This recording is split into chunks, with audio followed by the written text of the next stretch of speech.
छोटू इस शक्तिशाली हमला की लहर से 10,000 फीट दूर जा गिरा। उसे गले में एक मीठा सा स्वाद महसूस हुआ और उसके होंठों के कोनों से खून की कुछ बूंदें निकल आईं। 7वें सिंहासन के राजा का यह हमला इतना भयानक था कि विनाश की शक्ति का उपयोग करने के बावजूद छोटू उसे पूरी तरह से रोक नहीं पाया। तभी 7वें सिंहासन के राजा ने छोटू को देखा और मुस्कुराते हुए कहा, तुम सचमुच 2 महान प्राचीन निशानों के योग्य हो।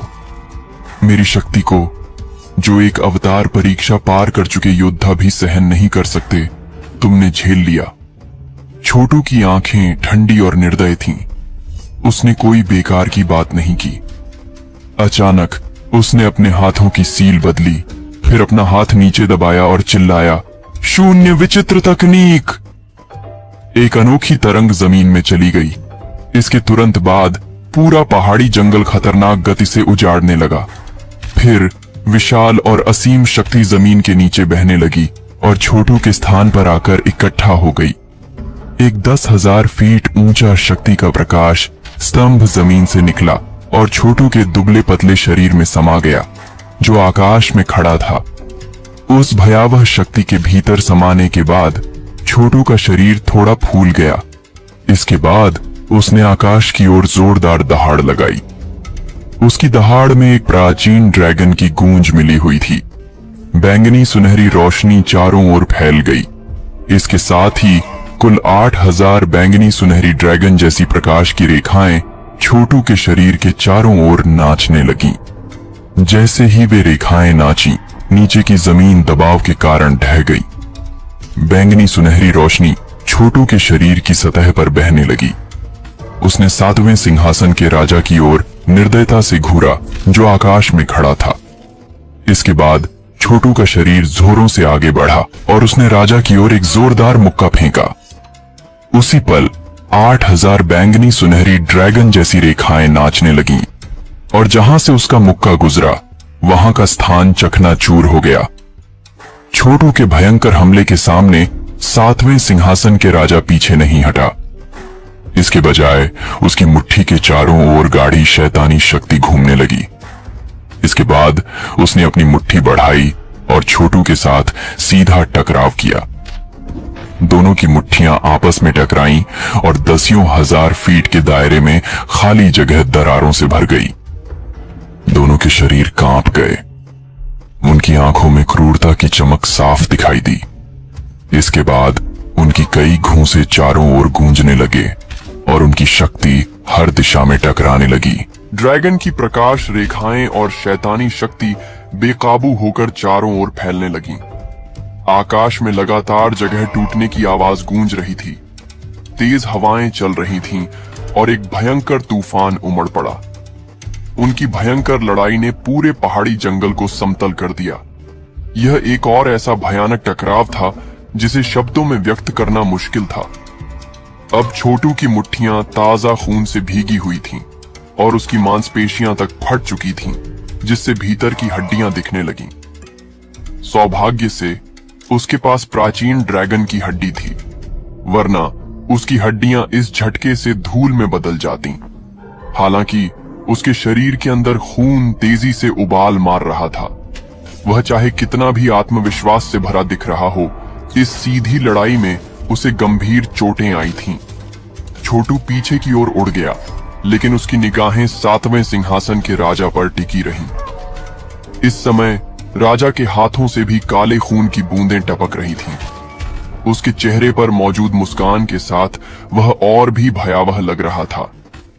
शायद उसने सोचा भी नहीं था कि छोटू जैसे किसी व्यक्ति से निपटते हुए उसे चोट लगेगी, लेकिन ये चोटें उसके लिए कोई खास मायने नहीं रखती थीं। 7वें सिंहासन के राजा के चेहरे पर एक बार फिर से मुस्कान आई। इसके बाद उसने अपना मुंह खोला और अपनी पीछे की गाढ़ी शैतानी शक्ति को निगल लिया और उसने कहा, तुम सचमुच अद्भुत हो, लेकिन इससे मेरा तुम्हें अपने हाथों से मारने का जुनून और बढ़ गया है। उसका शरीर तेजी से कांपने लगा। तभी उसके शरीर से काले गाढ़े पदार्थ बाहर निकलने लगे। वे धीरे धीरे उसके शरीर को घेरने लगे और एक खतरनाक खून से सना हुआ काला शैतानी कवच बन गया। उस शैतानी कवच ने उसके शरीर के हर हिस्से को ढक लिया। इस कवच पर बनी तेज धातुई रेखाएं इतनी भयानक लग रही थीं, मानो वे किसी को भी चीर सकती थीं। जब यह शैतानी कवच प्रकट हुआ तो एक ऐसी भयानक लहर फैलने लगी जिसे शब्दों में वर्णित करना कठिन था। यह ऐसा लग रहा था जैसे कोई परग्रही वस्तु जो पूरी दुनिया को नष्ट कर सकती है इस दुनिया में आ गई हो। यह दृश्य देखते ही छोटू की पुतलियां सिकुड़ गईं। ध्रुव, क्या तुम जानते हो यह क्या है? सातवें सिंहासन के राजा ने छोटू की ओर मुस्कुराते हुए कहा, लेकिन उसकी मुस्कान में केवल हत्या की मंशा झलक रही थी। छोटू का शरीर और भी तना हुआ था। वह अपने शरीर में मौजूद शक्ति को समेटने की पूरी कोशिश कर रहा था, लेकिन उसने कुछ भी जवाब नहीं दिया। सातवें सिंहासन के राजा के चेहरे की मुस्कान और भी क्रूर हो गई और उसने कहा, यह है शैतानी राजा कवच। इसे हमारे शहंशाह ने हमें व्यक्तिगत रूप से दिया है। आमतौर पर हम इसे केवल 8 प्राचीन महंतों के खिलाफ लड़ाई के दौरान इस्तेमाल करते हैं, लेकिन आज मैंने इसे तुम्हारी वजह से पहना है। इसलिए यदि तुम आज मेरे हाथों मर भी जाओ तो तुम्हें इसका कोई अफसोस नहीं होगा। छोटू ने धीरे धीरे अपनी मुट्ठियां कसीं जो खून से भीगी हुई थीं। उसका दिल जो पहले तेजी से धड़क रहा था अब धीरे धीरे शांत होने लगा। आज की इस लड़ाई ने उसे मृत्यु का एहसास करा दिया था, लेकिन चाहे सामने वाला कोई भी हो, उसे छोटू को मारने के लिए बहुत बड़ी कीमत चुकानी पड़ेगी। अचानक छोटू की आंखें चौड़ी हो गईं और एक जंगली और क्रूर आभा चारों ओर फैलने लगी। आसमान में खड़े सातवें सिंहासन के राजा के चारों ओर शैतानी शक्ति हावी हो रही थी।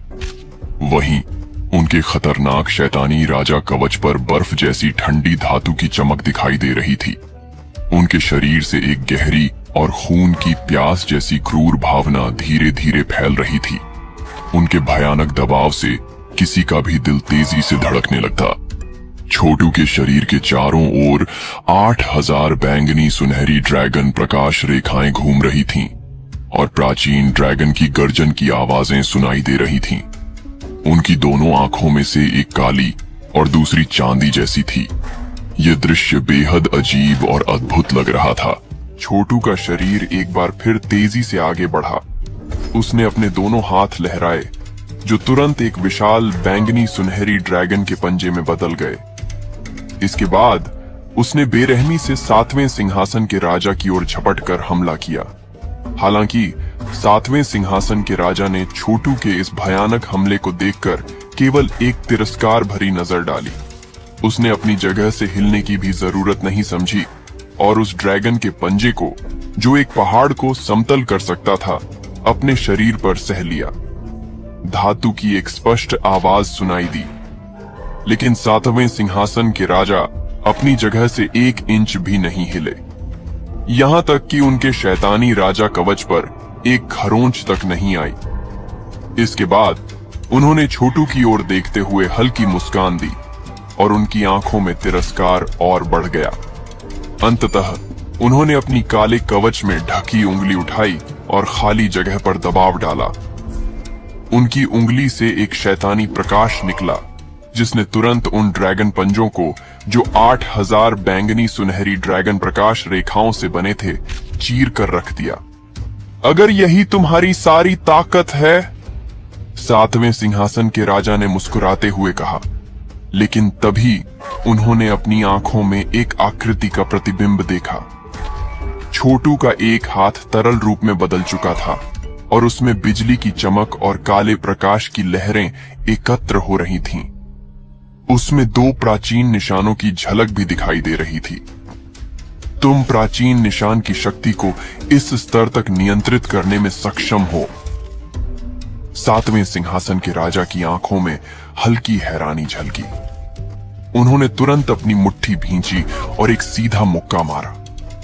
उन्होंने कोई खास चाल नहीं अपनाई, सिर्फ अपनी असीम शक्ति का इस्तेमाल किया जो सब कुछ नष्ट करने में सक्षम थी। वह तरल रूपी मुक्का शैतानी राजा कवच से ढके उनके शैतानी मुक्के से सीधे टकराया। तुरंत आसपास की जगह धंसने लगी। इसके बाद शैतानी शक्ति चारों ओर फैल गई और छोटू को जोर से पीछे धकेल दिया। लेकिन पीछे हटते हुए भी छोटू ने अपनी बांह घुमाई। फिर एक प्रकाश की किरण निकली और हवा में फैलकर एक विशाल शून्य पत्थर में बदल गई। उस पत्थर से प्राचीन शक्ति की लहरें निकल रही थीं। शून्य पाषाण। 7वें सिंहासन के राजा ने उस पत्थर को देखकर हैरानी जताई। इसके बाद उन्होंने सिर हिलाते हुए कहा, मैंने कभी नहीं सोचा था कि तुम्हारे पास ऐसा दिव्य वस्तु भी होगी। लेकिन अफसोस, ये शून्य पाषाण अभी अपनी पूरी शक्ति में नहीं है, वरना आज मुझे थोड़ी परेशानी हो सकती थी। 7वें सिंहासन के राजा बोल ही रहे थे कि शून्य पाषाण से विशाल प्रकाश निकला और उनके ऊपर जोर से प्रहार करने के लिए झपटा। उस पत्थर के नीचे एक प्राचीन प्रकाश संरचना भी घूम रही थी। लेकिन छोटू यहीं नहीं रुका। उसने अपनी उंगली चटकाई और एक साथ रंगों वाली इंद्रधनुषी चमक दिखाई दी। इसके साथ रहस्यमय दिव्य महल प्रकट हुआ। वह महल कांपा और उससे निकली दिव्य वस्तुओं की बाढ़ 7वें सिंहासन के राजा की ओर बढ़ने लगी। 7वें सिंहासन के राजा ने उस महल को देखकर फिर से ठहाका लगाया। उन्होंने कभी नहीं सोचा था कि छोटू के पास प्राचीन दिव्य वस्तुओं की रैंकिंग में शीर्ष 10 में शामिल 2 वस्तुएं होंगी। फिर उस राजा ने कहा, तुम्हारे पास वाकई अनगिनत चालें हैं, लेकिन वे सभी बेकार हैं। 7वें सिंहासन के राजा मुस्कुराए और उनकी आंखों में बर्फ जैसी ठंडी चमक दिखाई दी। उन्होंने अपना हाथ उठाकर शून्य पाषाण को रोक लिया और अपने पैर से उन दिव्य वस्तुओं को मार गिराया। तुरंत वे वस्तुएं चूर चूर होकर धूल में बदल गईं। 7वें सिंहासन के राजा ने जोर से आसमान की ओर हंसी। फिर उनकी घूंसे शून्य पाषाण पर बरसने लगे, जिससे वह पीछे हटने पर मजबूर हो गया। इसी बीच रहस्यमय दिव्य महल से निकली वस्तुओं की बाढ़ भी पूरी तरह से उनके द्वारा रोक दी गई। शैतानी राजा कवच पहने 7वें सिंहासन के राजा की शक्ति इतनी भयावह थी कि वह किसी भी तर्क को चुनौती देती प्रतीत हो रही थी। छोटू ने 7वें सिंहासन के राजा को देखा, जो शून्य पाषाण और रहस्यमय दिव्य महल के हमलों को रोक चुका था। उनके चेहरे पर गंभीरता और बढ़ गई। उन्होंने गहरी सांस ली और अपनी दोनों आंखें बंद कर लीं। लेकिन तभी उनके माथे के बीच में एक चमकदार रेखा उभरी और धीरे धीरे खुलने लगी। उस रेखा के खुलते ही उनके माथे पर एक अत्यंत रहस्यमय आंख प्रकट हुई। वह आंख वास्तव में प्राचीन निशान की आंख थी। 7वें सिंहासन के राजा की पुतलियां चौकन्नी हो गईं जब उन्होंने प्राचीन निशान की आंख देखी। उन्होंने तुरंत कहा, प्राचीन निशान की आंख? छोटू के शरीर के चारों ओर की शक्ति तेजी से खींची गई। इसके बाद उनके माथे के बीच की प्राचीन निशान की आंख और अधिक चमकने लगी। अगले ही पल उन्होंने अपनी बंद आंखें खोल दी। प्राचीन निशान की आंख से तेज चमक निकली। इसके साथ ही काले प्रकाश और बिजली की चमक से भरी एक किरण अचानक बाहर निकली। वह किरण बेहद रहस्यमयी थी और उस पर अनगिनत छोटे छोटे प्राचीन चिन्ह जैसे उभरे हुए थे। इस कमजोर सी लगने वाली किरण से एक बेहद डरावनी शक्ति की लहर निकल रही थी। वह किरण खाली स्थान को चीरती हुई 7वें सिंहासन के राजा तक पहुंच गई और सीधा उनके सीने पर जा लगी। तेज चमक और शक्ति की लहर चारों ओर फैल गई, लेकिन जल्द ही वह चमक मध्यम हो गई। इसके बाद देखा गया कि 7वें सिंहासन के राजा अब भी आसमान में खड़े थे। हालांकि उनके शैतानी राजा कवच पर एक दरार दिखाई दी। यह दृश्य देखकर छोटू का चेहरा बदल गया। उन्हें उम्मीद नहीं थी कि प्राचीन निशान की आंख का उपयोग करने के बाद भी वह केवल कवच पर एक दरार ही बना पाएंगे। यह वस्तु कितनी भयानक थी। 7वें सिंहासन के राजा ने अपने सीने पर आई दरार को देखा और उनकी आंखों में गहरी क्रोध की झलक दिखाई दी। यह स्पष्ट था कि छोटू द्वारा उनके कवच को क्षतिग्रस्त करना उन्हें अपमानजनक लगा। आखिरकार यह कवच उनके शहंशाह द्वारा उन्हें प्रदान किया गया था। सातवें सिंहासन के राजा के चेहरे से मुस्कान गायब हो गई और उसने कहा, अब तक तुम्हारा खेल खत्म हो जाना चाहिए था। उन्होंने कदम आगे बढ़ाया और ऐसा लगा मानो वे पलक झपकते ही छोटू के सामने प्रकट हो गए। उन्होंने अपना हाथ उठाया और पूरे क्रोध से छोटू पर वार किया।